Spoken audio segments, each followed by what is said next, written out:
Well, the big question, John, good headline, who's left? What happens next? Names in the news in baseball.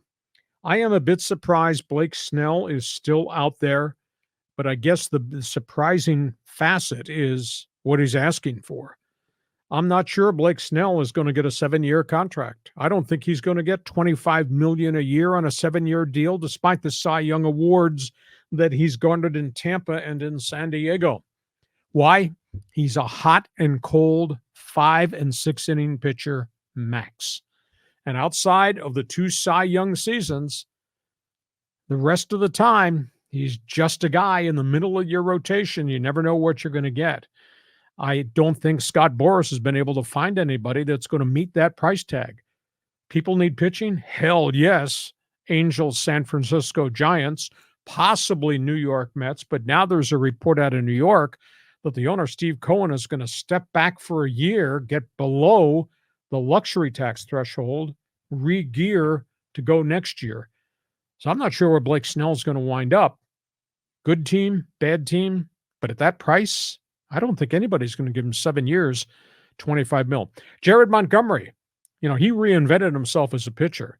There's a rumbling out there that he's going to wind up going back to Texas, and why not? Now, the Rangers haven't been real active in free agency this offseason. The prior 2 seasons, that's how they built their World Series team, spent over $500 million. So that's the question is where else is Montgomery going to go? I've not heard Angels. I've not heard Giants. I did hear Mets. I heard Red Sox, but the Red Sox starting to spend their money other places. Maybe he winds up back in Texas. The Josh Hader situation, are you going to pay $20 million to $25 million for a closer? That closer, the closer who said, I only pitch 1 inning per outing. The closer who said, I'm not pitching back-to-back days. And the closer who then intimated at the end of the season with his team scuffling why he didn't go back-to-back. Are we in the pennant race?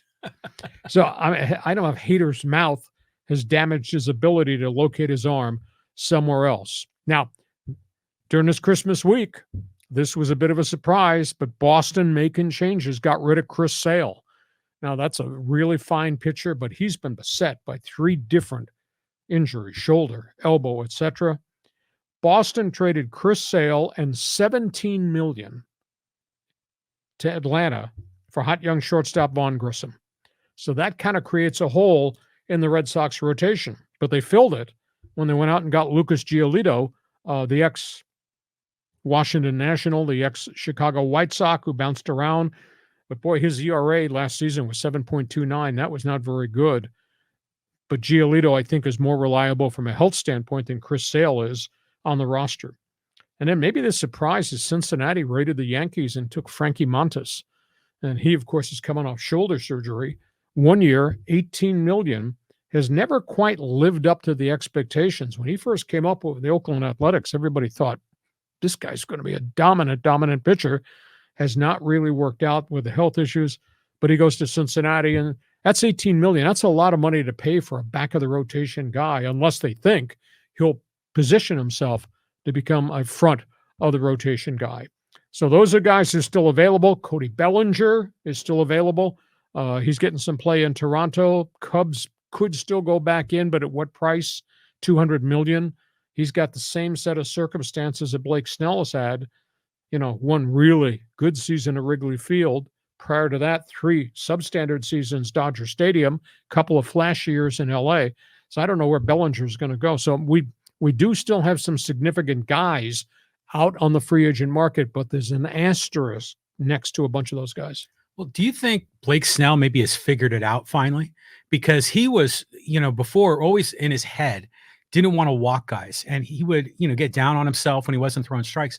Now, him and Gary Sanchez worked a deal where they're just throwing the breaking ball. And if he walks 5 guys in a game, he doesn't sweat it, because he knows he can come back and get those guys, even if there's a few runners on base. It's a dangerous way to play, but maybe he found out the formula that works. So now, granted, if I'm another team, yes, signing him is a big roll of the dice.